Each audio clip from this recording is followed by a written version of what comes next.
حديث نمبر 18. قال رسول الله صلى الله عليه وسلم، رسول گرامی ما محمد رسول الله صلی الله علیه و سلم فرمودند تهادو تحبو. تهادو، شما بر یکی دیگه تان هدیه و تحفه بتین. تحابو، تا در بینتان محبت زیاد شود.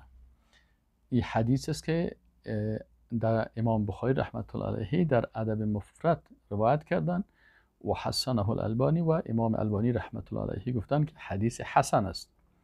پس از این حدیث ما چی درس میگیریم؟ درس میگیریم که برای دوستای خود هدیه و تحفه بدیم.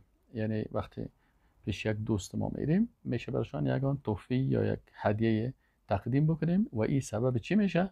رسول الله صلی الله علیه و میگه که یعنی اگر شما برای دوستایتان یگان هدیه و تحفه میتین، این سبب چی میشه؟ محبتتان میشه. یعنی باید محبت در بینتان ایجاد کنین، برای یکی دیگه تان یگان چیز هدیه و تحفه بدین.